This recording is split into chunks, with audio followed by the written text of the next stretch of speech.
let's begin with specimen collection, handling, and transport. Ano po ba yung mga things that we need to remember or we need to kind of like know first before we proceed with collecting samples? Lalo-lalo na po, no, or specifically for the mycology section. Alright, so let's proceed with this one. Okay, so ayun po, no, ang minimum requirement natin, no, so the required biosafety cabinet for mycology laboratories or for the mycology sections to have a BSC2. Okay, so BSC2, this one, no, is necessary, okay, to reduce the exposure to airborne Conelia. Now, if you would remember from our previous discussions, di ba po, you notice, no, that there are a lot of fungal pathogens out there na ang mode of transmission nila is via inhalation, di ba? So yun po, no, we would like to minimize the accidental exposure to the pathogen. No laboratory personnel po na nagpo-process nitong mga samples nito.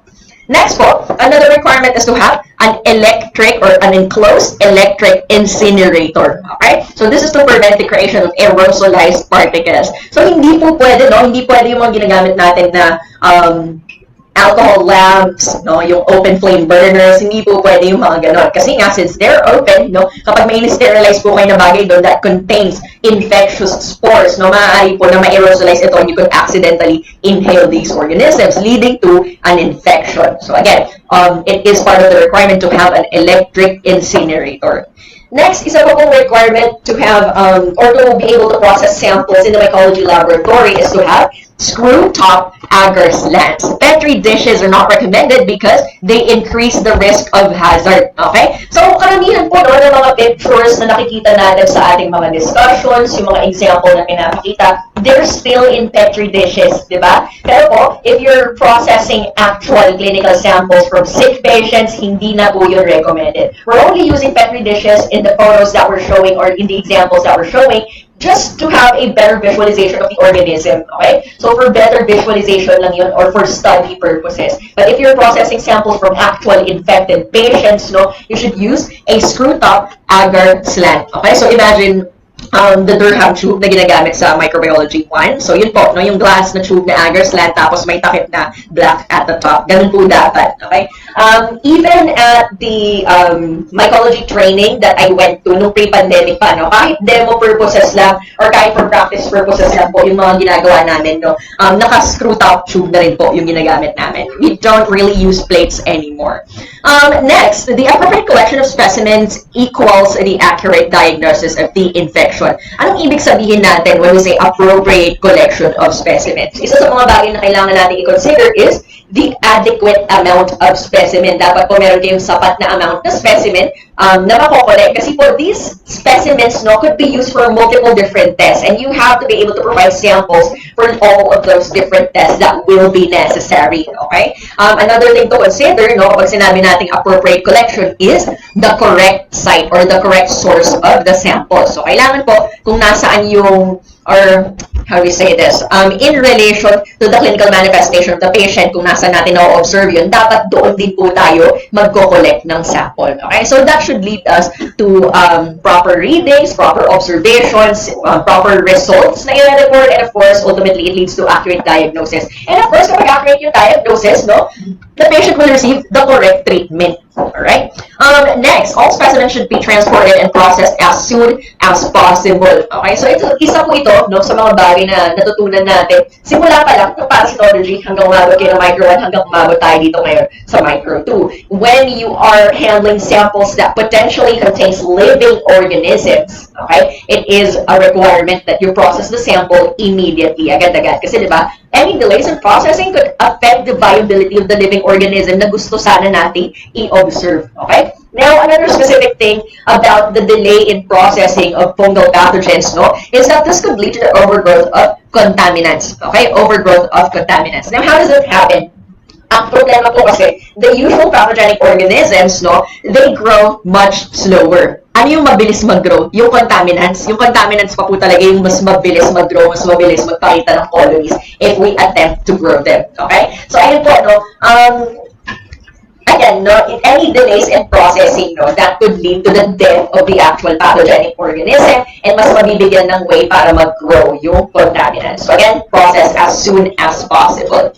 Now, listed here are the most common samples that we may receive in the mycology section. So we have respiratory samples, tissue, blood, bone marrow, or CSF. So again, no, these samples, no, yung kung ano mang sample yung i-collect natin, this should be correlated kung clinical manifestation yung pinapakita ng pasyente. Di ba po? So if, for example, the patient is suffering from coughing, difficulty breathing, then dapat ang collect po natin is respiratory sample. Now, if, for example, the patient is showing signs of systemic kind of like clinical manifestations, fever, chills, myalgia, stuff like that, then we should be collecting blood or maybe bone marrow. Diba? So, ayun po, depende sa clinical manifestation, yun din dapat yung may iisip natin na mga samples. Also listed here are samples like hair, skin, and nails. Okay, so hair, skin, and nails, we would expect that they're generally contaminated with bacteria. Why is that? Bakit inaasahan natin contaminated agad itong mga to? Kasi diba, hair, skin, and nails, they come from sites that are always kind of like exposed to the outside. Plus, meron tayo normal flora sa mga lugar na ito. Okay, so expect na natin agad na contaminated itong mga samples na to. So, to minimize, if not totally eliminate the growth or presence of the contaminating bacteria, we should isolate these samples or the fungal pathogens here at culture media that contains antimicrobials or antibacterials para ma-inhibit na yung mga bacterial organisms and ang mag-grow na lang talaga is yung actual fungal pathogens. Okay? Now, on to the next slide. Pag-usapan po natin how do we actually collect these hair, skin, and nail samples. Okay, so unahin po natin yung hair samples. Okay, so hair samples, we collected using sterile forceps. Now, the sterile forceps are used to pull out the infected hair. Now, if you remember our discussion on Tinea tapetus and Tinea fagus, diba? Those types of infections, no, usually involve the scalp and the hair follicles. So, it is quite rare or not at all, no, na makaka-observe tayo ng fungal growth at the middle areas or at the tips of the hair. So, hindi masyadong useful kung yung hair cuttings yung isasubmit as a sample. Kaya po, mahalaga, we should pluck out the infected hair from the roots kasi nandun yung actual site of infection. Okay? So, yun po. If, for example, we have difficulty seeing kung nasaan ba yung infected site for the patient, kasi kung halimbawa, hindi pa very apparent yung lesions or kung halimbawa, hindi pa ganun katindi yung hair loss ng patient, hindi natin makita kung nasaan yung actual infected area, hindi rin natin makita saan ba tayo magpo-pluck out the hair. So, the solution to that would be to make use of the wood lamp. Now, unang beses na na-introduce sa atin ng wood lamp when we were talking about Anesthesia for Pityriasis versicolor. Okay? So, pwede din natin itong gamitin, no, sa mga cases na Tinea tapetus or Tinea fagus. Okay? So, the wood lamp is a UV light that is set at 365 nanometers. So, as you can see right here, no, if we were to look at these examples right here, for some patients, although there is apparent hair loss, we don't see right away kung nasaan yung site of infection, diba? Or probably, if you have a good eye for these types of things, no, you might be able to notice there's an area of slight erythematous appearance. Okay, so medyo reddish yung area na to. But then again, if you're seeing this for the first time, it is quite difficult to kind of like pinpoint nasan ba tayo dapat kumuha ng sample. Now, let's compare that to the next photo, yung katabi niya. Okay, so ayun po, with the help of the wood lamp, what we will be able to see is areas of fluorescence. So, kung saan merong fluorescence, nandoon yung site of infection. So, ito tayo dapat mag-plot out ng hair sample to submit to the laboratory. Okay, so ayun po. Up next are skin scrapings. So, ang skin scrapings naman po, no, they are scraped from the outer edge of the lesion. Emphasis on the outer edge. Nasa bandang labas daw po tayo dapat mag-collect ng sample. What's the rationale behind that? Explain po natin no, bakit kailangan sa outer edge mag-collect ng sample for skin scrapings. First up, let's have an illustration for that. If, for example, this is the lesion of the site of infection, no? And for example, this is the outside, this is the border, and then this is the middle area. Okay, example, this is the middle area. The middle area is probably where the infection started, diba? Now, the site where the infection started, bakit hindi na tayo dito sa gitna kumuha? Sure na, may makukuha tayong organisms dyan, diba? Kasi nga dyan nagsimula yung infection. The problem with the center or the middle area is nag-accumulate na yung overgrowth ng fungal cells. Aside from that, nag-accumulate na rin dito yung dead skin cells ng patient. Aside from that, no, if there is inflammation, meaning kumbaga parang papunta na ng subcutaneous mycosis yung infection, inflamed na yung area, mag-accumulate na rin dito no, yung cells ng immune system. So there's a lot of materials clustered together in this one area. So kapag gumawa tayo ng sample dito, hindi yung mismo fungal organism yung ma-observe natin. Ma-observe natin no, excessive amounts of the fungal organism plus dead skin cells plus cells of our immune system like clusters of WBCs and other stuff like that. Which is not a good thing to examine microscopically kasi ang point nga, gusto natin i-examine microscopically is yung mismo fungal structures lang, di ba? Now, let's compare that to taking a sample from the edge of the lesion or dun sa areas, dito sa borders kung saan nagsisimula pa lang yung infection. Now, these areas kung saan nagsisimula pa lang yung infection, kakaspread pa lang ng fungal growth papunta dito. So, there's still not a lot of fungal cells that is being clustered up in this area. And also, since kakalipat or kakamove lang dyan ng infection, hindi pa rin po ganun karami yung dead skin cells sa lugar na yan. So, hindi ganun ka visually confusing kapag dito tayo kumuha ng sample. Okay, so that's the reason why the outer edge of the lesion is the correct site to collect skin samples or skin scrapings. Another important thing that we need to take note of kapag skin scrapings po yung pinakulat natin is we must first clean the site with 70% isopropyl alcohol. Okay? I-disinfect or kumbaga parang lilinisin muna yung site bago mag-perform ng skin scrapings. Why do we need to do that? Gusto nga natin mag-collect ng sample eh. Bakit lilinisin muna? Remember what we said earlier, no? Hair, skin, and nail samples are generally contaminated with bacteria from the outside plus your normal flora. So gusto po natin i-eliminate muna yun para ang matitira lang ay yung fungal cells. So again, you need to first clean the area with 70% isopropyl alcohol para po, ayun nga, ma-minimize natin at least yung mga contaminants na yun. Let's look at this example right here.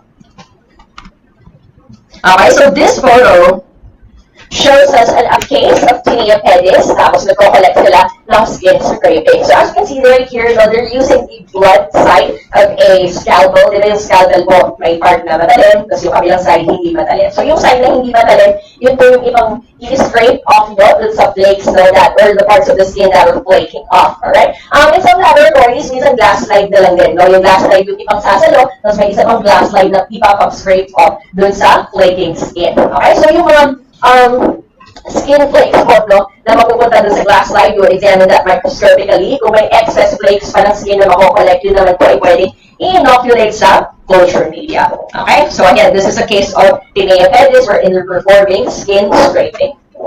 Again, before you do that, make sure that you clean the site with 70% isopropyl alcohol. Okay, let's now proceed to nail samples.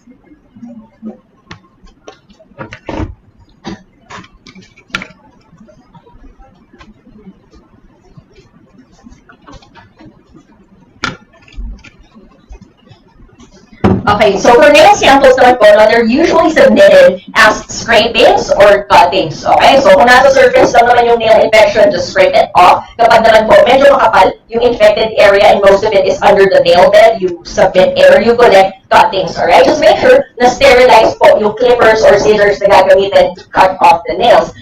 In very severe infections of tinea unguium where the entire nail is infected, no, and the entire nail could no longer be safe, they just pull out the entire nail, that's yun yung isasubmit for testing. Okay, and for occasionally, the complete nail may be taken and submitted for testing. Alright, so let's look at this photo right here. What is this photo right here? Usually po, no, for nail samples, when we're collecting nail samples, we have this black card. Now, the black card, dyan po nilalagay yung sample to transport. Okay? So, it's black para to provide contrast for the nail clippings. Para pagbukas natin, kita natin agad. Nandito pa ba yung sample? Enough by the amount ng sample. Aside from that, if you check these areas right here, no, parang may excess paper trimmings, those are actually adhesives. So, it's shaped like an envelope. Pagkalagay mo ng sample dito, ipo-fold mo siya, tapos isi-seal mo using the adhesive. So, you could transport it from the site of the collection to the laboratory without losing or spilling any of the nail clippings. Okay, same with skin samples, you still have to clean the site first with 70% alcohol before cutting or scraping or taking out the nail.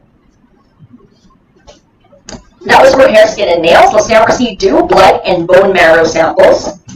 Let's talk about blood and bone marrow samples. Now, kung blood or bone marrow samples po yung sinubmit sa atin, ang i-expect natin dapat na ma-isolate ay either actual pathogenic organisms or kung immunocompromised or immunosuppressed yung patient, then we could expect some opportunistic fungi. Okay? So, ayun po tatandaan natin kung hair, skin, or nail samples yung sinubmit, ang i-expect natin na mag-grow doon ay causative agents of superficial or cutaneous or subcutaneous mycosis. Okay? Kapag blood and bone marrow yung sinubmit sa atin, ang i-expect natin mag-grow doon ay causative agents of systemic fungal infection. So, i-correlate lang natin kung immunocompromised yung person, then saka natin i-consider na baka makapag-isolate tayo ng opportunistic pathogens.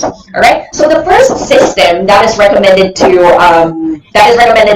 be used for blood samples papunta sa mycology section, okay, is the isolator tube. Alright? So, the isolator tube, ang principle po nito is that this is a lysis and centrifugation system. Okay? So, ano ba ang ibig sabihin when we say lysis, centrifugation? Pag-iwalayin natin yung words na yun, no? When we say lysis, ang first na gagawin dito is, after collecting the blood sample, no, there is a component nitong system na to that has the capability to lyse or destroy the structure of the RBCs and WBCs within the blood sample. Now, if you remember from our past discussions, medyo maraming mga fungal organisms out there have the capability to either be found inside of neutrophils, inside of polymorphonuclears. Yung iba sa kanila, they could be found inside of macrophages or monocytes, di ba po? So the goal here is that we're expecting that these organisms are found inside of those WBCs or RBCs. So, ilalize yung outside ng cell, yung organisms on the inside, no, they would be released. After that, you proceed with centrifugation. So, sa centrifugation, yung mga organisms na na-release galing dun sa cells, they would be collected as a sediment. So, the sediment at the bottom, yun po yung mahalaga para sa atin. So, the sediment is inoculated onto the culture media. Alright? We could expect to find dimorphic fungi because all causative agents of systemic fungal infections are dimorphic. Di ba po? Another system that we could use is the septic check. Now, the septic check is a biphasic system. Pag sinabing biphasic, two phases, alright? So, it makes use of both a broth and an agar. Personally, I have not used the system, so I first had to look it up. So, ayun po, no? Tignan natin, for those who are writing, i-zoom ko lang muna po yung picture. Let's look at this example right here. So as you can see right here, no, this is the septic check system, and at the top, may nakikita po tayo dito, no, na mga strips ng solid agar. Okay, so sa itaas, may solid agar medium. Sa second segment, or yung bottom segment, no, meron po broth media. So yun ibig sabihin when we say biphasic or two phases. Agar sa taas, broth sa ibaba. Okay? So ang nangyayari po, no, when we collect the blood sample, no, we would insert it or transfer it dito sa top portion. Now, it would flow through the agar media at the top portion, inoculating the agar media. It continues to flow through hanggang dito sa baba. May space po yan para mag-flow dito. Pag naipon na po yung blood dito, i-mix nyo ng konti, and you have now also inoculated the broth at the bottom. Okay, so ganun po. That's how the biphasic or two-phase system would work. No? Kung ang gamit natin ay yung septic check. Right here are other reminders, no? Other reminders na kailangan po nating tandaan kung blood or bone marrow sample yung matatanggap natin. First up, heparinized bone marrow sample should be plated directly on the media at the bedside. Usually po, nagko-collect naman ng bone marrow sample is yung doctor, yung physician, okay? So, dapat, no, kung gagawin nila yun, tapos for mycology, itatawag muna nila yun sa laboratory. Sasabihin nila anong test yung gagawin, anong sample yung isasubmit para makapag-decide anong culture media yung isasend dun sa physician na magko-collect. Alright? So, when that happens, no, after na may-send yung culture media, they could proceed with sample collection. Alright? So, they collect the bone marrow sample, tapos diretso na. Yung pinawag na culture media, transfer agad doon yung bone marrow that has been collected. Okay? So, again, pag sinabing heparinized bone marrow, bedside dapat yung inoculation. Next, it says here that blood culture bottles are not recommended kung papunta ito sa mycology section, okay, for detection of fungal pathogens. There may be inhibitors, no, within the components of blood culture bottles that could be, that could kind of like hinder or kumbaga parang maapektuhan niya yung capabilities natin to either observe microscopically yung fungal organism or hindi na natin ito mag-grow, no? It could inhibit the growth of the fungal pathogen, alright? So, blood culture bottles are not recommended for detection of fungal pathogens. Blood culture bottles ay para lang po sa bacteriology, di ba? Up next is CSF, cerebrospinal fluid. So this one is first concentrated by centrifugation before we inoculate or before we do any type of testing.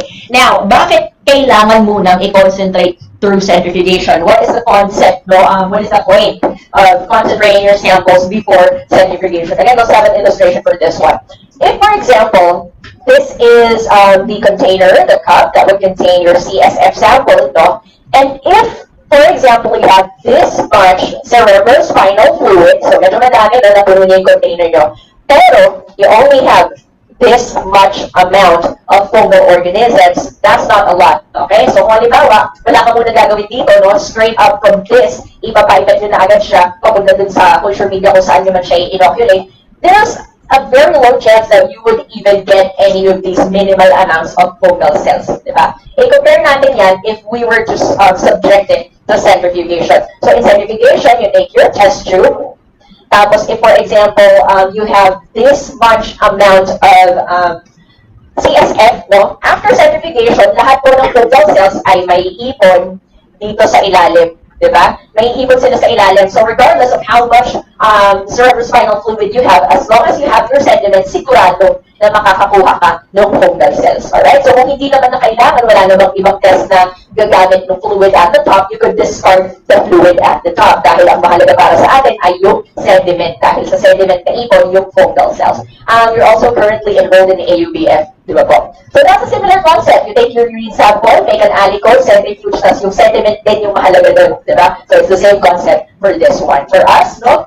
When processing CSF, you centrifuge, and then yung sediment po yung mahalaga. Okay? Now for this one drop of the sediment can be used for India ink preparation. So basically, you take 1 drop of the sediment, 1 drop of India ink, and then you observe microscopically. You can also take 1 drop for latex agglutination. So these types of tests, no, ito po yung ginagawa to detect for cryptococcal meningitis. Kasi diba, usually naman po kung may patient history yung person ng pagta-travel sa lugar kung saan usual or parang commonly found yung Cryptococcus species, and ayun nga po, no, they're showing signs of meningitis, ayan po. We would like to find out if the patient is suffering from fungal meningitis. And of course, no, we know that the most common or the most well-known causative agent of fungal meningitis is Cryptococcus species. Alright? So kaya po, yan yung mga types of tests na pwede natin gawin. Another important thing that we need to keep in mind is that for cerebrospinal fluid, culture media with antimicrobials is not necessary. Hindi natin kailangan gumamit ng culture media with antimicrobials kung CSF yung sample. Why is that? CSF is from a normally sterile site, di ba po? Same thing with deep tissue fluids like pericardial fluid, pleural fluid, di ba? Walang normal flora sa mga lugar na yun. And before you even collect the sample, you need to do aseptic technique dun sa mismong skin ng patient, di ba? So, ayun po, no? So, kung ano man yung organisms na ma-observe nyo from these types of samples, yun na yung causative agent ng infection. Because again, we do not expect any normal flora or contaminants from these areas. So, again, for deep tissue fluids, cerebrospinal fluid, you don't need culture media with antimicrobials. Saan lang natin kailangan yun? Hair, skin, and nail samples. Let's proceed with abscess fluid, wound exudates, and tissue samples. Now, these are the types of samples na i-collect nyo for subcutaneous fungal infections.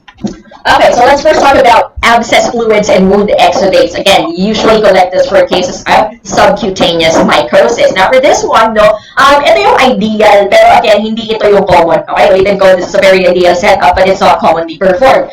You could use a dissecting microscope dun sa mga exudates and fluids to observe for the presence of granules. Again, I personally haven't used a dissecting microscope, so I also had to look up what's the difference. Now, tingnan natin, no, what is the difference, no, between a regular light microscope versus a dissecting microscope or a stereoscope. I wasn't also able to find actual photos of granules in cases of subcutaneous mycosis, but let's look at this photo right here. Okay, so this was visualized with the help of a dissecting microscope. This is a culture media showing the conidial heads. So, bawat isang sphere na to, those are the conidial heads of Aspergillus niger. Okay, so a dissecting microscope is capable of giving us better 3D images in comparison to a light microscope. So, light microscope kasi parang flat lang yung rendering ng images, lalo na kung tissue samples yung tinitignan natin. using a dissecting microscope, we're seeing 3D images. Okay, again, this is a culture media showing the conidial heads of Aspergillus niger. Okay, so ayun po. Let's proceed to tissue samples. So, of course, magkaibang section. Magkaiba rin po yung processing ng tissue samples kung sa histopath siya papunta. Magkaiba rin yung processing ng tissue samples kung dito siya sa mycology papunta. Okay? So, for mycology, the first step to processing tissue samples is to gently mince the tissues before inoculation. Alright? What do we mean by gently mincing the tissue sample? So, literally, you would take the tissue sample and then take a scalpel and you would kind of like cut it up into tinier pieces. Okay, so what's the point of that? Why do we need to do that? For tissue samples that have been infected with fungal organisms, usually the fungal organisms are embedded within the tissue. Diba? So it's quite difficult to actually observe their presence. So you first have to break apart those tissue material para makita natin ng mas mabuti yung presence ng fungal cells. Okay? So ayun po. Using a grinding machine, may destroy zygomycetes. So kung sa tingin nyo zygomycetes, yung causative agent, it's not recommended. Pero, tissue grinding may be necessary kung potassium hydroxide preparation yung gagawin or calcofluor white staining. Later on, sa next segment of the discussion, we'll also talk about how to perform KOH preparation and calcofluor white staining. Let's proceed to the next one, respiratory samples. So let's talk about respiratory samples. Now listed here are the most commonly submitted samples: sputum, tracheal aspirates, and bronchoalveolar lavage fluids or BAL fluids. Sa finals, sa virology pa po natin i-discuss how to collect bronchoalveolar lavage fluids. So for now, kailangan nyo lang po tandaan is the three most commonly submitted samples for respiratory fungal infections. Alright? Now, all sputum specimens should be collected in a sterile screw-top container. Kung hindi naman ganun ka-viscous, di naman very mucoid yung materials, kunyari, bronchoalveolar lavage fluid, hindi masyadong mucoid yung sample nyo, pwede naman you could just pipette directly mula dun sa sample container papunta dun sa inoculating media nyo, and that should be enough. Pero kung very viscous yung material, very mucoid yung material, it is recommended to use Dacron swab. Okay? Pero mas okay po, mas preferred kung yung mga super viscous or very mucoid materials is that they are first subjected to digestion and decontamination. So next time, pag-uusapan natin or reviewin natin how do you perform NaLC, NaOH digestion and decontamination. Ulitin po natin, when doing digestion and decontamination, dalawa po yung main components nito. N-acetyl, L-cysteine, so yung NaLC, and sodium hydroxide or NaOH. Okay, nasa next slide po, titignan natin or para summarize natin how to do this. Anyway, using NaLC, NaOH, we would be able to perform digestion and decontamination. Okay, so yun po.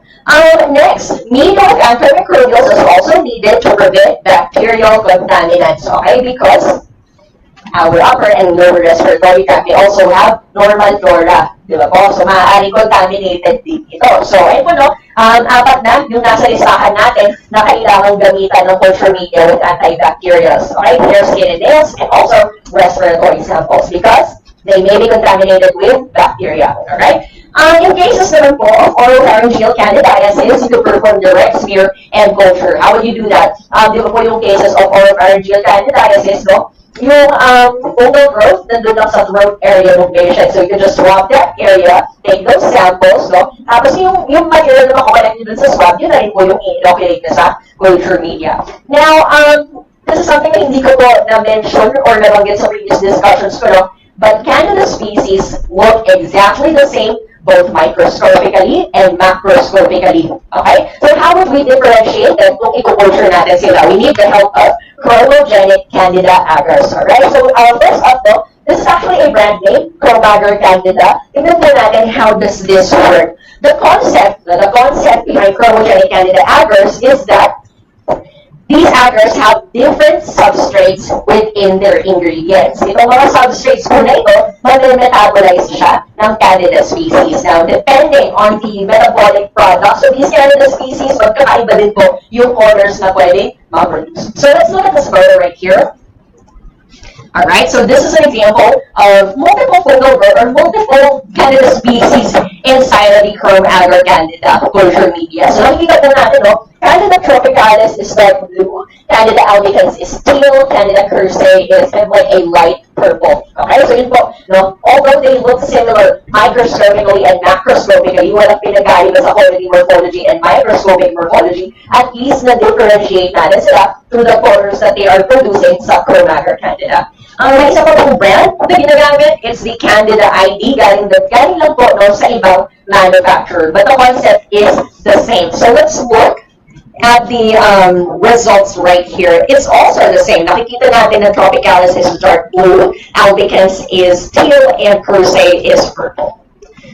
So yun po, no? That's how we would use chromogenic Candida agars. Let's proceed to the next slide. Ito naman po ay hindi nyo kailangan copyhin or i-note. Ito po ay nasa annex yata ng Mayhon natin. Dun sa annex na puro procedures yung nakalagay. So i-summarize lang natin. No? Let's just quickly go through the process of NALC, NaOH, digestion, and decontamination. Pag-hiwalay natin yung dalawang words na yun. When we say digestion, it means to digest or to dissolve excess mucus. Kasi our respiratory samples are naturally mucoid because our respiratory tract is built to create or to produce mucoid secretions. Di ba po? Again, digestion is to dissolve or digest excess mucus. So, pag sinabi naman natin na decontamination, again, we have normal flora along our respiratory tract. Di ba? So, the point is to decontaminate or kill off yung mga bacterial organisms or bacterial normal flora. Alright? So, yun po. As you can see right here, just to summarize this kind of like procedure right here, what you would do is you would take 10 ml volume of the respiratory sample. So, halimbawa, may tracheal aspirate ka, 10 ml yung kailangan mo dito. Okay? And then you would add an equal volume, so 10 ml din po ng NaLC and NaOH mixture nyo. So, you mix these two things together based on the formulation ng manufacturer, and then you proceed to mix that, no, 10 ml volume then with the sample. Okay? Kung halimbawa, less than 10 ml po yung nakolect nyo na sample, bagaya, 5 ml lang yung tracheal aspirate na meron kayo, ay 5 ml lang yung bronchoalveolar lavage fluid na meron kayo, 5 ml lang din yung i-add nyo na NaLC, NaOH. It should be always at equal amounts. Kung 3 ml lang yung sample nyo, then 3 ml lang din po ng NaLC, NaOH. After that, though, you should put them together in a screw cap centrifuge tube that looks like this. Okay? After that, when you cap that very, when you tighten the cap, no? And then after that, hindi kasi ito madaling i-mix by hand, lalo na kung mucoid yung samples. Okay? So, kasama po ang requirement, next step niya is to subject this mixture onto a vortex mixer. As you can see, right here. Okay? So, ayan po, no? Kailangan ito, necessary ito for the equal distribution of the NaLC, NaOH solution onto the sample. Kasi baka mamaya, kapag hindi na-mix ng mabuti, may mga areas na hindi fully digested yung mucus, may mga areas na hindi fully decontaminated yung bacterial contaminants. So, ayan po. Again, vortex mixing is necessary. After this very long process, no, ang ending din po is we would centrifuge, have a sediment, take the sediment, and yung sediment din po yung gagamitin natin for microscopy, inoculation, other types of testing. Okay? So, yun po. Again, after this, no, digestion and decontamination, after that, yung sediment pa rin po yung mahalaga. Wait lang natin, when we say digestion, digest excess mucus. When we say decontamination, decontaminate the contaminating bacteria. Ay, so ayun po, ito ay isa sa mga slides na nasa update pero wala dun sa handout natin. So you either have to write this one or highlight po sa ating Mayhon. Let's now proceed to the viewing of urogenital and fecal samples. Ngayon, kung ito naman po yung mga samples na na-collect, no, what we're expecting to see are yeast pathogens, okay? Yeast organisms, alright? So yun po, no, isa rin sa mga bagay na kailangan natin matutupang i-correlate. Okay? Depending on the sample that we have collected, ano yung organisms na pwede nating ma-isolate or ma-observe. Okay? So, ulitin natin, i-rewind natin sa mga lumipas na samples kanina.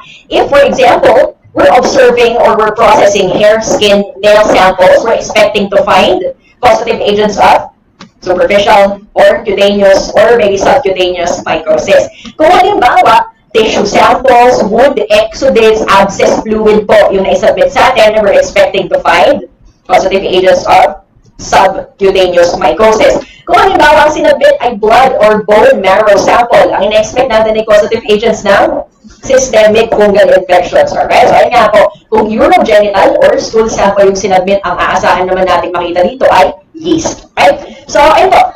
listed here are commonly submitted samples: urine, vaginal secretions, and feces. Okay? Nandito po yung mga specifications for urine samples. Okay? So first up, it needs to be centrifuge. Again, it's the similar concept that we learned in your APF classes. Kung kuha ng adequate ng urine is a centrifuge, yung sediment yung mahalaga. Okay? So the smears are made out of these sediments. That's where we would be observing the cells. Next, the preferred sample for this one is a first morning urine. So the first morning or the first urine that the patient would be voiding once they wake up in the morning. Dapat po i-midstream clean catch din ito. Okay? Next, unacceptable kung ang isasubmit na sample ay 24-hour urine. Okay? So kung halimbawa nag-submit sa laboratory ng 24-hour urine, tapos kasama sa listahan ng mga test yung for mycology testing or for mycology section, we should reject that. Right? We would not be able to do that. Kasi po, since 24 hours na yung lumipas, maaaring hindi na natin ma-observe na maayos yung structures ng fungal organisms, or if we attempt to grow the fungal organisms, they would no longer grow because they're dead, because it's been 24 hours. Okay, so let's look at the photos that are included here. Let's zoom in on these photos that's included here. Okay, so tingnan po natin ito. The first person who raises their hand would get the scans, identify the cells that are in black. Yes, you. Yung naka-black na arrows, what are those? Pass. Okay. You. No. You. Yes. What is your last name? What? Plus 2 sa quiz 5. Okay? Plus 2 po, pero sa quiz 5 natin ilaan, hindi yung kanina. Alright, so ano po, these cells right here, they are white blood cells or pus cells. Okay? So, as we see right here, this is a urine sample. And we're seeing increased amounts of WBCs, meaning it's a sign that the person has urinary tract infection. In any infection naman po, mataas talaga ang white blood cells. Di ba po? Next, first person to raise their hand gets this point. Yung nakasagot na yung test to others na po, identify the cells in red. You. No. You. Yes. Okay, last name po. What? Plus 2, quiz 5. Okay, so ayan po. These are budding yeast cells. Okay, so as you can see right here, ito yung classic na itsura ng mother cell with a septation or septum, tapos naka-attach sa kanya yung daughter cell. So ayan po, nakikita natin that there is increased number of RBCs showing that there is an infection. Tapos nakikita na rin natin sino may kasalanan ng infection, yung yeast pathogen. Okay, walang arrow na nakalagay, but this one is an RBC. Okay.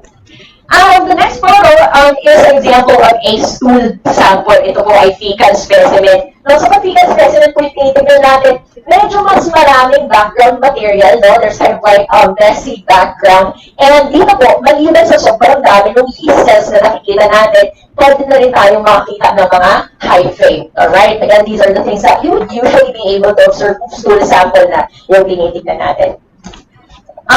Next one, again, first person to raise their hand would get this chance. How would you be able to tell the difference if you're looking at an RBC or if you're looking at a yeast cell? Yung nagsagot kanina na sumama, hindi na pwede. Did you get it right? No? Sige.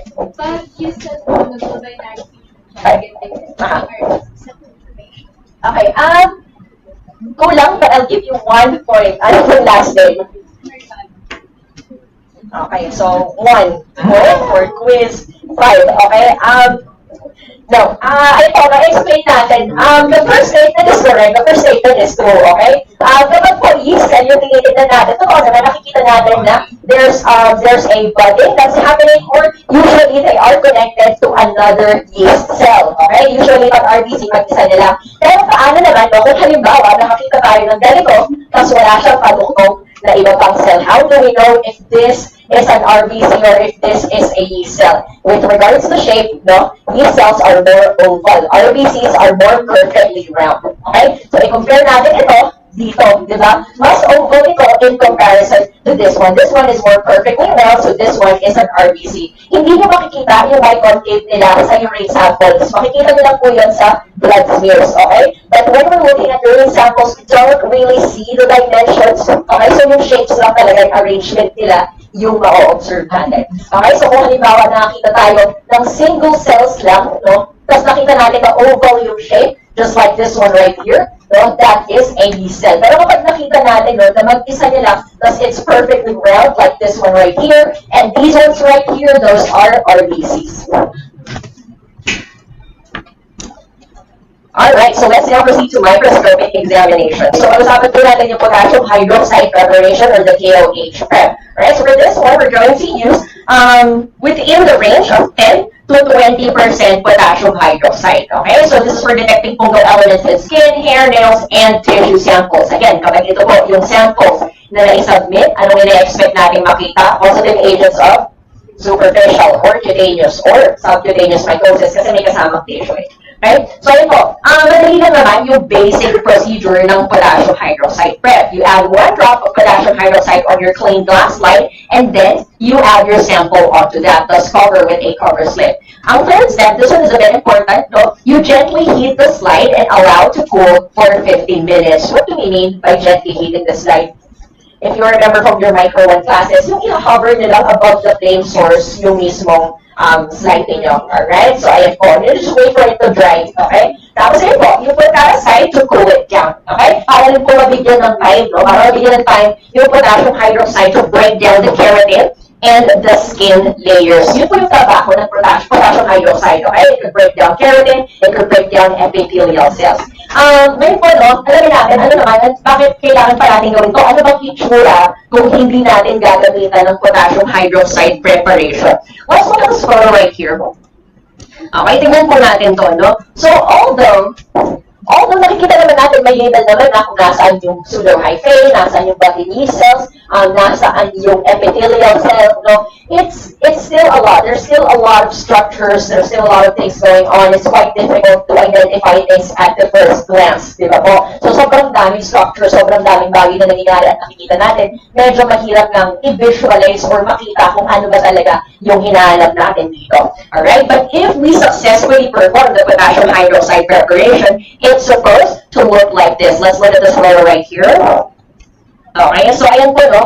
Kahit di natin labelan, alam natin, kita natin agad, nandito yung hyphae, andito yung Buttonese cells, di ba? Wala nang excess background material, no? Wala nang excessive epithelial cells, wala nang ibang materials na hindi naman natin kailangan i-observe. So right here, we're only seeing the fungal structures. Alright? So that's for the potassium hydroxide preparation. Now, we may add different solutions or chemicals to help us improve yung visualization of these fungal pathogens with the help of potassium hydroxide. The first modification or addition that we may add is dimethyl sulfoxide or DMSO. So dimethyl sulfoxide, this helps with the faster breakdown of cellular debris, faster breakdown of keratinous materials. Okay, so this could now do its job, no, without the help of heating. Kahit i-skip nyo na po yung step 3, no, kung yung potassium hydroxide nyo sinamahan nyo ng DMSO, no, it will still be able to clear out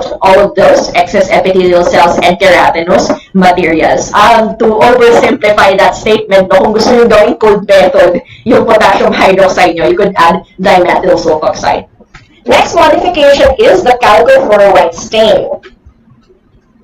Now, the chalcofluoride stain, this is a fluorescent dye, meaning gagamitin nyo lang ito if you have a fluorescent microscope. Alright? Now, depending on the filters that you're using on your fluorescent microscope, you would be able to observe either apple green or blue-white fungal structures. Let's look at these photos right here. Okay, so in these examples right here, though, this is the exact same specimen at the exact same field of view. But the number of cells is the same. The orientation of the cells is the same. Pati kung yung ginamit natin na same, chalcofluoride is the same. Okay, nag-iba ng itsura niya dahil iniba lang din nila yung filter na ginagamit dun sa fluorescent microscope. Okay, so that's for chalcofluoride. The next one, no, and also the most commonly used modification to the potassium hydroxide preparation is lactophenol cotton blue. So ito lactophenol cotton blue, no, as the name implies, no, nakalista na sa pangalan niya yung components niya. Okay, so the lactophenol cotton blue is made up of lactic acid, phenol, and the cotton blue dye. So magkakaibang components, magkakaiba din po yung purpose nila. First up, the lactic acid is there to preserve the fungal structures para po hindi sila nasisira as we're going through the process of the specimen. Next po, no, is phenol. Phenol is there to kill the organisms to avoid accidental exposure to the person who is processing. Dito po kasi hindi naman na natin kailangang i-culture yung organism. Ang goal natin ay to view them microscopically. So, it's okay if they're dead. Okay? So, ayun po, no, ulitin natin. Phenol is there to kill the organisms. The lactic acid is there to preserve their structure. Next po, the cotton blue dye would bind specifically to the polysaccharides, which could be found on the chitin of the fungal cell walls. I-explain po natin yun. Ang fungi, their cell walls are made up of chitin. Ang chitin po ay gawa sa repeating structures of polysaccharides. So, kung nasaan yung polysaccharides, doon kakapit yung cotton blue, giving us the usual appearance of all the samples na tinitignan natin as we went through all our other discussions, di ba? So, in this example right here, no, these are the conical heads of Aspergillus flavus. Alright, so here is the potassium hydroxide preparation and all of its possible modifications. Again, the pinaka-commonly available po is the lactophenol cotton blue. I think there is already commercially available na po yung mixture na kasama na yung potassium hydroxide together with lactophenol blue. So, isang solution na lang po yung kailangan para dito. Okay? Let's now proceed to India ink or nigrosin staining. Alright, so i-discuss po natin India ink or nigrosin staining. So the type of stain for this one is referred to as the negative stain. Kaya tinawag na negative stain kasi baliktad. Yung background yung may color, yung cells yung clear. Okay? The specimen of choice for this one is cerebrospinal fluid. Again, before you do any of these, make sure na sinentrifuge and kinoncentrate muna yung sample dahil ang mahalaga ay yung sediment. Okay? So ayun po. This is for the detection of cryptococcal meningitis. So, okay, ulitin po natin na usually, kapag yung CSF sample ay sinadmit papunta sa mycology section, expect na natin ang hinahanap ay fungal meningitis. And of course, the most well-known positive agent of fungal meningitis, no, if you're a normal, healthy individual na hindi naman immunocompromised, is Cryptococcus species. Okay? So, ayun po. After concentrating your sample, you take the sediment and you take 1 drop of the sediment and add 1 drop of the India ink. Alright? After that, you use, it's recommended, no, ang gagamitin ng microscope is those that have a high manual refraction. Okay? Pero i-compare muna natin. So, according to their image source for this one, ang ginamit lang nila dito ay isa regular light microscope. So, yung the same type of microscope that we're using right here in school. Okay? So, dito po, ang nakikita natin, no, is it has not very dark background, but it's kind of like tan or light brown in appearance sa background. Tapos po, nakikita pa rin naman natin, no, yung classic appearance ng Cryptococcus species wherein there are yeast cells surrounded by clear areas. Now, these clear areas are the capsules, di ba? Dahil ang Cryptococcus ay encapsulated. Okay? Let's compare that to an example kung saan ang ginamit nila is kayang i-adjust yung manual refraction ng microscope. So as you can see right here, nakikita natin na very gray or dark gray yung background. But then again, the description is the same. We're seeing yeast cells with clear halos on their surroundings, which again shows us that this is in fact Cryptococcus species. Okay, so ayun po, no, again, observe under high manual refraction and observe budding yeast cells surrounded by large clear areas, which is their capsule, no, against a dark background. Do take note, though, that India ink staining or nigrosin staining is now in a lot of hospitals and clinics being replaced, no, by immunologic methods, specifically the cryptococcal antigen assay. Okay, ulitin po natin, ang nigrosin staining ay napapalitan na po, ang microscopy ay pinapalitan na ng immunological method. Specifically, it's referred to as the cryptococcal antigen assay. So, depending on the manufacturer, no, pwede itong maging latex agglutination or enzyme immunoassay or lateral flow assay. Anyway, the concept is the same. Again, it's referred to as the cryptococcal antigen assay. Okay, now let's proceed po to tissue staining.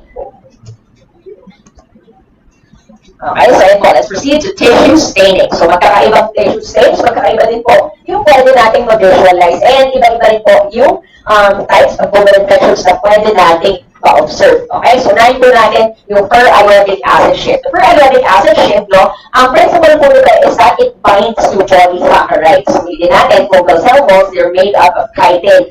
Biotin is made up of polysaccharides. So kung nasaan yung polysaccharides, doon kakapit yung periodic acid shift or yung PAF. So we will be able to observe purplish red appearance of the fungal cells. Now, this example right here is a case of esophageal candidiasis. So kung yung background material is light purple, yung mga reddish purple na lines na nakikita natin, those are the hyphae, those are the yeast cells of the Candida species. Up next is the Fontana-Mason stain. Now, we've already been introduced to the Fontana-Mason stain when we talked about subcutaneous phaeohypomycosis, for the detection of infections that have been caused by the Natriaceous fungi. Alright? So, for the Fontana-Mason stain, dito naman ang principle niya is that it binds the melanin. Okay? So, if the fungal cell falls to obtain melanin, kung nasaan ba yung melanin, doon siya kakapit. So, as you can see right here, let's just zoom in on this photo. Ayan po, yung background material is yellow, and then there are spheres and lines that are dark brown or black in appearance. So, yun po yung mga fungal cells within the tissue sample. So, this is a case of phaeohypomycosis. Next is the glucosamine silver nitrate stain. Okay, so ito naman po, we were first introduced to this when we were talking about pneumocystis infections.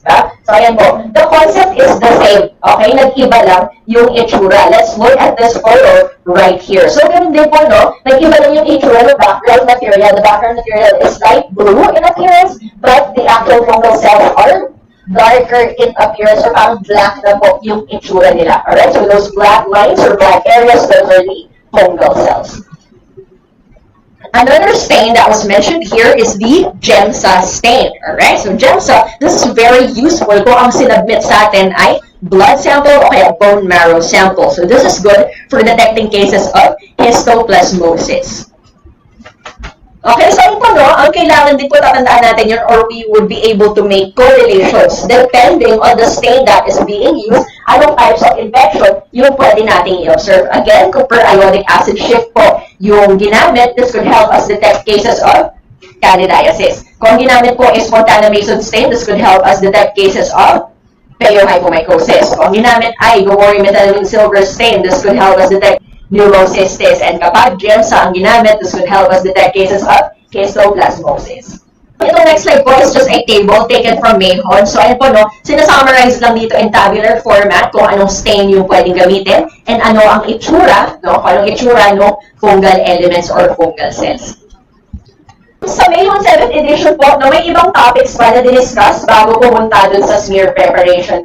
I think it just makes a bit more sense na kapag natutunan mo na kung anong mga stains yung pwede gamitin, aralin mo na kung paano i-prepare yung smears, di ba? Hindi katulad ng flow of discussion sa Mayhon na yung stains muna, and then other topics, and then tsaka na yung smear preparation. So, I just kind of like switch up the flow of the discussion. Pag-usapan na natin how to prepare the smears, okay? So, first up is the tease mount preparation. My speaker is not connected to my laptop, so i-play ko na lang po yung video, and then I'll just talk over the video. Okay, so unahin po natin yung tease mount preparation. So as we can see right here, ang first step po is to add 1 drop of your LPCB.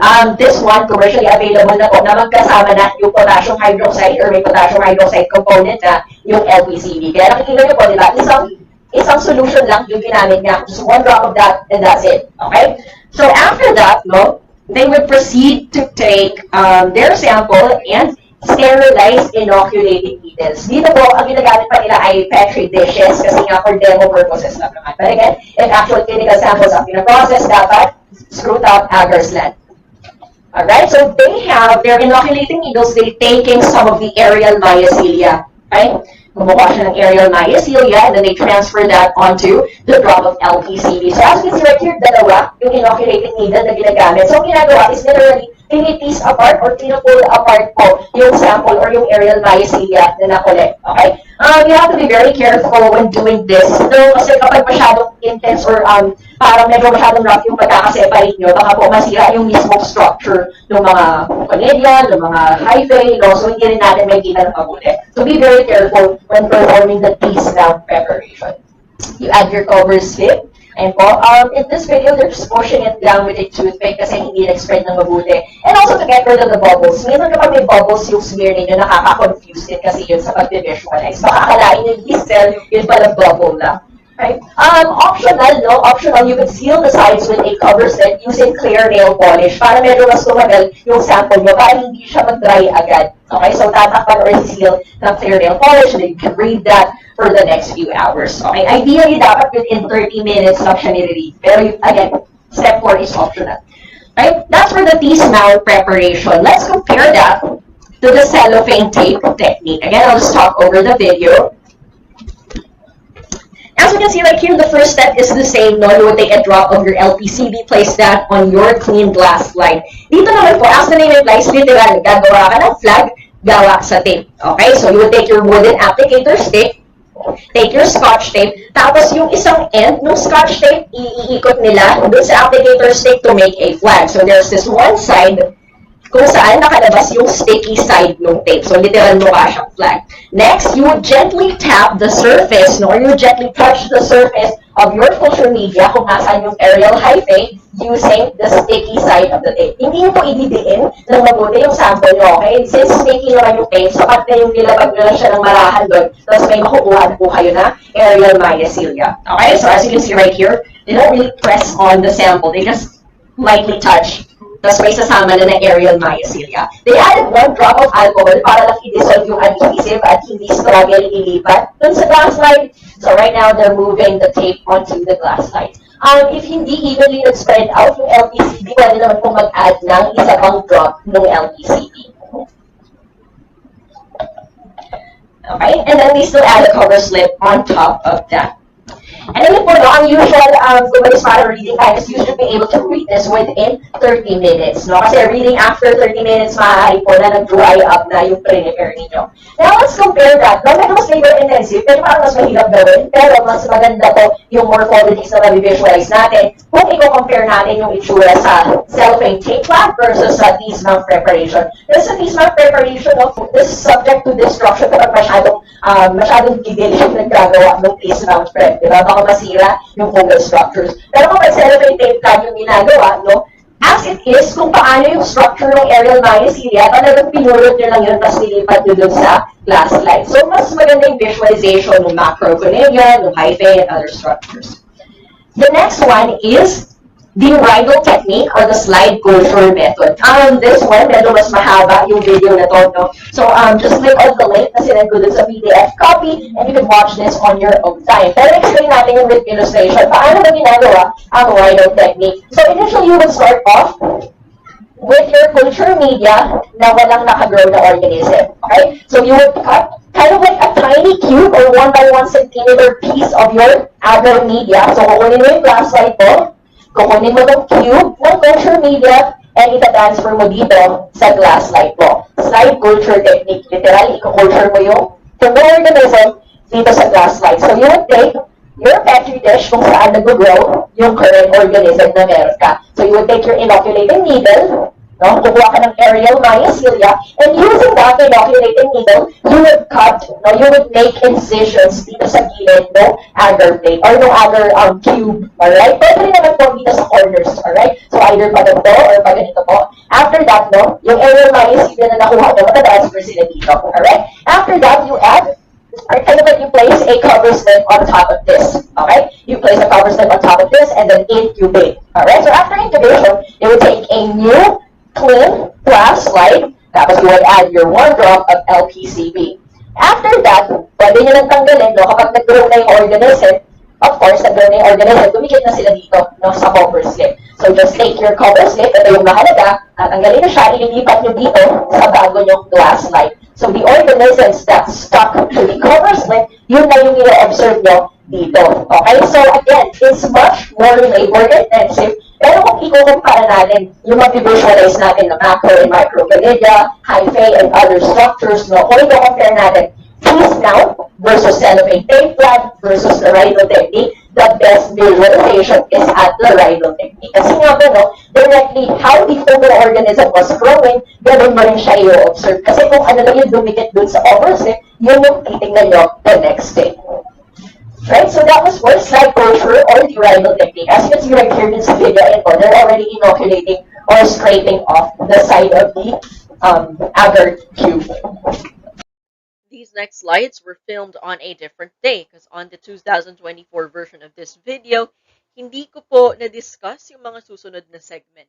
Let's now take a quick look at which culture media are routinely used in the mycology laboratory. Most laboratories routinely incubate fungal cultures at room temperature or at 30 degrees Celsius. So fungi would grow best at these conditions, but bacterial organisms, if there are any on your sample, would grow much slower. Recall time. What is the optimal growth temperature for most bacterial pathogens? What is the optimal growth temperature for most bacterial pathogens? 35 to 37 degrees Celsius, di ba po? Which is the normal body temperature. But again, the optimal growth temperature for fungal organisms is a bit lower. Okay, so room temperature po dapat kung fungi ang kailangan yung patubuin. So room temperature could range from 20 to 26 degrees Celsius. So kung halimbawa po, mixed culture or polymicrobial yung sample na na-collect ninyo, it has both bacterial and fungal organisms. At least, by incubating your sample at room temperature, this could encourage the growth of fungi, but this would slow down the growth of bacterial contaminants. Keep in mind, though, that if your sample is suspected to contain a dimorphic fungi, then your samples should also be incubated at 35 to 37 degrees Celsius to check if they would be able to produce their yeast form. So again, what are dimorphic fungi? Dimorphic fungi are those that can produce two different forms depending on their incubation conditions. So dimorphic fungi will produce their mold form at room temperature and will produce their yeast form at 35 to 37 degrees Celsius. So cultures are kept for about 4 to 6 weeks and are checked twice weekly for any growth. And listed here are some examples of rapid and slow-growing fungal pathogens. Table 27-10 summarizes the different routine culture media used in the isolation of both molds and yeast. So first up is SDA, or the Saborodextrose agar. So the Saborodextrose agar is a routine, non-selective, non-differential culture media for the isolation of almost all specimens for fungal study. So pathogenic man, saprophyte lang, kahit dimorphic fungi, pwede po natin gamitan ng SDA.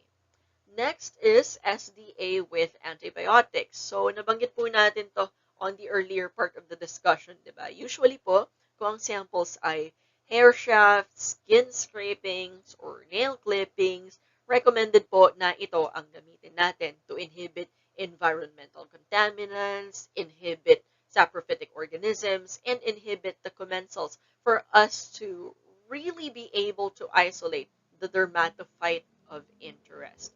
Again, what are dermatophytes?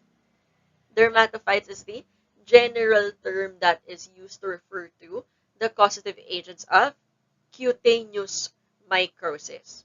All right. Next is the brain heart infusion agar. So, una po nating nakilala ang brain heart infusion agar sa micro 1 classes natin. Di ba po? So, now we know, no, pwede po natin itong gamitin din in the same way that we would make use of the SDA. Alright, so ulitin po natin. Again, BHI, or the brain heart infusion agar, could be used in the same way as we use the SDA. So for the initial isolation of pathogens and saprodes. Next is the inhibitory mold agar. So ang inhibitory mold agar naman po, kabaliktaran nung una nating mga nabanggit na culture media where they're more suitable for the isolation of dermatophytes, alright? So, baliktad, hindi ganon, no? Itong inhibitory mold agar naman po, they are good for the isolation of any fungal pathogen except for dermatophytes. So, lahat po pwede nyong gamitin dito or pwede nyong i-isolate gamit ito except yung mga causative agents ng cutaneous fungal infections. Alright, so what else is on this list? And but we also have brain heart infusion agar with blood. Alright, so BHI with blood. This is best for the isolation of yeast such as Cryptococcus. So this specific medium could also encourage the formation of tan-colored colonies of Histoplasma capsulatum. Kasi po, yung cells ng Histoplasma capsulatum, they could take up the heme pigment from the blood cells of the culture media. So that was for BHI with blood. This slide familiarizes us with the appearance of routine fungal culture media. Top left is the plain Sabouraud dextrose agar. Bottom left is the brain heart infusion agar, which is also used in the bacteriology laboratory. Top right is the inhibitory mold agar, which is used for the isolation of almost all pathogens except dermatophytes. And then at the bottom right is the brain heart infusion agar with added blood. On to the next segment, miscellaneous tests. In the hair perforation test, 5 to 10 millimeter hair fragments are floated on sterile water and is supplemented with a few drops of 10% sterile yeast extract. So a positive result would show penetration of the fungal agent's growth through the hair strand or hair shaft, as we can see here in these photos. So para pong nagkaroon ng butas, no, yung hair shaft samples. So this is the positive result. Organisms that would be able to produce hair perforation would be Trichophyton mentagrophytes and Microsporum canis. Which again, for Microsporum canis is an interesting coincidence. Di ba po? Ulitin natin, ano ang itsura ng macroconidia ng Microsporum canis? Their macroconidia are spindle-shaped with taper ends, di ba? So, parang pahaba and patusok po yung itsura ng microconidia ng Microsporum canis, which appears to be similar with the positive result of the hair perforation test. So, ayun po, no, ganun ko natandaan yung examples ng organisms capable of producing a positive result at the hair perforation test. Unang-una ko may isip ang Microsporum canis, just because the shape of their macroconidia is the same with the shape of the positive result. All right. So just as a form of comparison, let's look at a negative result. So a negative result is shown right here on this third photo. All right. So we can visibly see that there is damage, but only on the surface of the hair shaft. Okay. So the infection didn't really pierce through or perforate the hair. Nasa surface lang talaga yung damage ng organism. So fungal species that would produce a negative result in the hair perforation test would include Trichophyton rubrum and Microsporum equinum.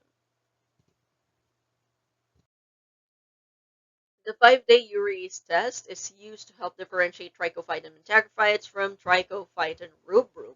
For this test, Trichophyton mentagrophytes will test positive.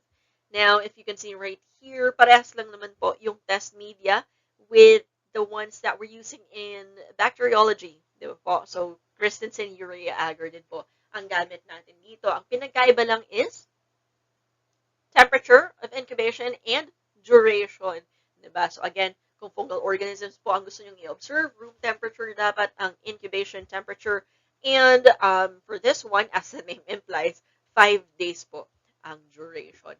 So again, mentagrophytes is positive, rubrum would test negative. Now, recall time muna po tayo. Microscopically, paano po natin i-differentiate ang Trichophyton mentagrophytes sa rubrum? Trichophyton mentagrophytes is capable of producing coiled or spiral hyphae. Diba po? Hindi yun kayang gawin ng Trichophyton rubrum. Okay? So, ulitin po natin. to differentiate Trichophyton mentagrophytes from Trichophyton rubrum, you could perform microscopy. On microscopy, spiral ang hyphae ng mentagrophytes. Now, if you were to perform the 5-day urease test, positive ang mentagrophytes, negative naman po ang rubrum. Let's now talk about growth on rice grains. So, para naman po sa growth on rice grains, instead of using a routine culture media, what we would do is take a portion of the mold colony and inoculate that onto sterile, non-fortified rice. So, this would then be incubated in room temperature and observed after 10 days. So, medyo matagal po yung incubation period ng growth on rice grains, and we're better off. No, we're better off just identifying them microscopically if we can. All right. So, growth on rice grains is done to help us differentiate Microsporum canis from Microsporum oduenii. All right. So, Microsporum canis would show abundant growth and conidia formation, but Microsporum oduenii will not grow and will only turn the inoculated rice grains brown. Okay? So, ulitin po natin yon. Ang positive sa growth on rice grains is Microsporum canis. Okay? May abundant growth and conidia formation. Ang magne-negative po ay Microsporum oduenii. So, there is no growth and naging color brown lang po yung rice. Okay? So, ayan po, no? What do we mean by non-fortified rice? Okay? So, dapat po, yung bigas, walang added nutrients. Alright? So, in supermarkets, fortified rice already contains iron, folic acid, vitamin B complex, vitamin A, and zinc. So, dapat daw po, wala yung mga added nutrients na yan sa rice grains na gagamitin natin for this test. Alright? So, again, this is something that's super not scientific at all. Pero paano ko natandaan kung alin sa dalawang ito yung magpa-positive sa growth on rice grains?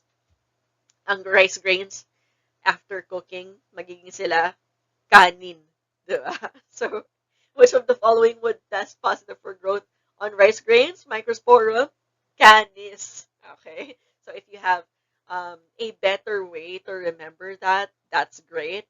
But if you still don't have a way to remember this, ayan po, no? Microsporum canis, positive for growth on kanin. The thiamine requirement test is noted as the single most useful nutritional test for dermatophytes. Simple lang po, kailangan yung tandaan dito. You will be using tube media with and without thiamine. So, did the fungal organism grow in the media with thiamine? Yes or no? Next, did the fungal organism grow on the media without thiamine? Yes or no? So that's it. All right. Take note of your results and correlate with the other tests that you have done. Next, trichophyton agars naman po are used to observe the nutritional requirements of the different trichophyton species. So yung magkakaibang agar po, may number sila from 1 to 7. And magkakaiba din po yung nutritional components nila. So after inoculation and incubation, growth is scored on a scale of 1 to 4. The germ tube production test is probably the most important and easiest to perform for the identification of yeast, especially those from the Candida species. So using plasma or serum, the yeast colonies are suspended and incubated at 35 degrees Celsius for up to 3 hours. After 3 hours, we should be able to observe the presence of germ tubes, which are non-constricted hyphae growing out of the mother cell, as shown here on this picture. So, di ba po, nabanggit ko sa previous discussion natin, in terms of microscopic morphology, we won't really be able to differentiate each Candida species. So, we'll have to rely on other methods. So, isa na po doon yung germ tube test. So, again, if the organism of interest is able to produce non-constricted hyphae growing out of the mother cells, then the organism is reported to be germ tube positive. All right. So both Candida albicans and Candida dubliniensis could show a positive result. So how would we differentiate them? We should take note of their incubation temperature. Okay. So at 35 degrees Celsius, both Candida dubliniensis and albicans would test positive. Pero if you raise the temperature to 42 degrees Celsius, only Candida albicans would show a positive result. Okay? So hindi na po kaya ng Candida dubliniensis na tumubo sa 42 degrees Celsius. Now, if you notice that the thing that looks like a germ tube has a constriction at the base or parang may septation po siya sa point of attachment niya dun sa mother cell, then that's not a positive result. Alright? So you're looking at a pseudo germ tube or a false germ tube. Okay? So a Candida species that is well known to be a pseudo germ tube producer is Candida tropicalis. Carbohydrate assimilation tests can be readily performed as part of routine identification protocols. So on the picture shown here at the top left, this is an API 20C yeast identification system by the bioMérieux company. Marami pa pong ibang products ang bioMérieux. Meron din po silang version ng API for bacterial pathogens. Next is something that I've already mentioned in our discussion specifically on Candida albicans, which is the chromogenic agar. So the chrome agar helps in identifying Candida species based on different colony colors, depending on the breakdown of chromogenic substrates by different species, as we can see right here on this bottom left photo. So again, kung natatandaan nyo po from our past discussions, minsan po kasi kahit the same yung species, no, kung magkaiba yung strains nila, they could also produce varying morphologies. This slide shows us the purpose, principle, and procedure on how to utilize the cornmeal agar. Ang kailangan lang po natin tandaan dito is that this is 1, used for yeast isolates, and 2, this helps us to better visualize the different yeast morphologies, such as the formation of blastoconidia, chlamydoconidia, arthroconidia, and pseudohyphae. So pseudohyphae, as we can surmise by its name, this is a fake hyphae. So sa unang tingin, akala nyo po septated hyphae, but it's actually made up of elongated or ellipsoid cells that are separated by obvious constrictions. Right? So they're just very long. Blastoconidia na minsan napapagkamalan as hyphae because they're so elongated. Right? So ulitin po natin, ang cornmeal agar ay ginagamit lang para sa mga yeast organism. So we would be able to observe the different morphology of yeast. The potassium nitrate assimilation test determines if the yeast organism could use nitrate as its only source of nitrogen.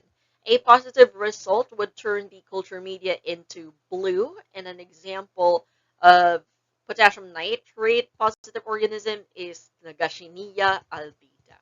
Candida albicans would test negative for this one. Alright, ulitin po natin, potassium nitrate assimilation. Gusto nating malaman if the organism is capable of using potassium nitrate as its only nitrogen source. Positive result, color blue. Negative result, yellow. Okay? Positive organism, Nagashinia albida, which is formerly known as Cryptococcus albidus. And negative po dito, yung isa sa mga pinaka-common na yeast pathogen, which is Candida albicans. Alright? Next is temperature studies. Dito po ang kailangan nyo lang talagang tandaan is which species would grow best at specific temperatures. So which temperature would inhibit some of the species, all right? So for example, Cryptococcus species would grow best at 25 degrees Celsius and they cannot grow at 42 degrees Celsius, Alright, so yun po yung mga Cryptococcus. Next is most Candida. No? Most Candida species, they grow well at 45 degrees Celsius. So kahit iangat nyo po yung incubation temperature, mabubuhay pa rin po ang Candida species except for Candida dubliniensis. Alright, so again, that's for temperature studies. And then we also have the urease test. Alright, so pwede rin pong gawan ng urease test ang mga yeast. And they are incubated for 48 hours. Okay? So, ulitin po natin. For the urease test, kung mold yung gusto nyong testingin, alright, you incubate it for 5 days. Pero kung yeast naman po yung itetest ninyo, then you only incubate for 48 hours. So, all clinically significant Candida species are negative for urease. Next, all Cryptococcus and Rhodotorula species are positive for urease. Meanwhile, most but not all Trichosporid species would also test positive. Here on slide 26 and also on 27, this is just a schematic diagram that could serve as a general guide in identifying fungal pathogens from clinical specimens. Hindi naman po natin necessarily kailangan gawin lahat ng ito step by step for every specimen that you would receive. Kung na-identify nyo naman na po sila just by direct microscopic examination, then okay na yun. Alright? Or, i-culture nyo muna yung sample and then microscopically examine the fungal growths. Now, if you're really having a difficult time with the identification, so maaaring microscopically, ambiguous yung morphology nila, or macroscopically, magkakahawig lang sila, then you could proceed and follow this guide on what other miscellaneous tests you could do. Now, after that, you would gather your results that you have acquired from all the tests that you performed, and just make the correlations to find out which species were you able to isolate. Our only reference for this presentation is Mahon 7th edition. That ends our discussion. This has been Aurel Enriquez. Thank you so much for watching.